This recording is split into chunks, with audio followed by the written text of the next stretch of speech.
خليني اخدكم معايا في فلوج جديد. اخدكم معايا يوم تصوير في مطعم واحد شاورما. يلا نشوف مع بعض، نشوف تفاصيل المطعم ونشوف هنعمل ايه. يلا بينا. وهنا اهو مطعم واحد شاورما.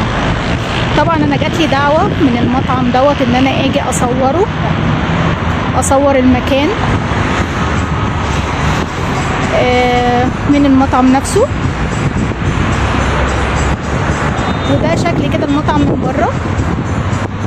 تمام. وهو موجود اساسا في 6 اكتوبر على الطريق نفسه، يعني بعد ميدان جهينة كده بدقيقة واحدة. هو موجود بعد ميدان جهينة بدقيقة واحدة بالظبط، يعني مكان ما يتوهش يعني. بس هو مشوار بصراحة، اللي ساكن في القاهرة زي أنا كده مشوار عليه، مشوار كبير. بس بصراحة هو مطعم حلو قوي وأكله حلو وبيقدم عروض جميلة جدا.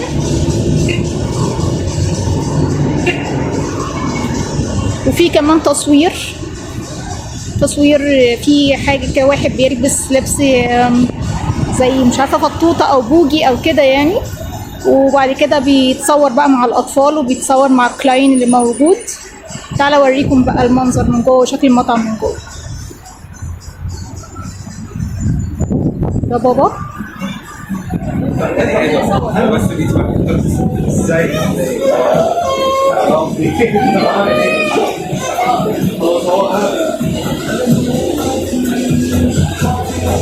اهو ده كده شكل المطعم.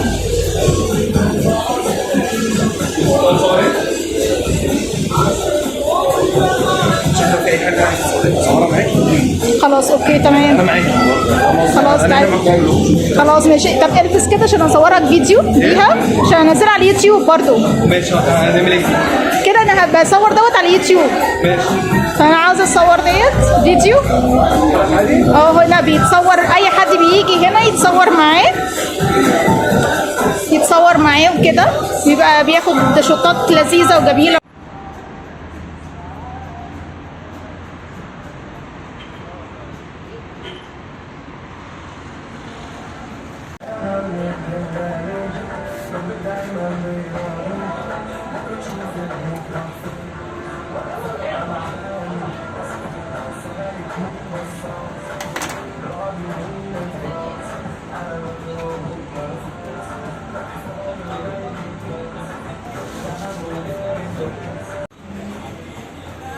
ينفع اصور هنا عادي؟ ماشي. يلا.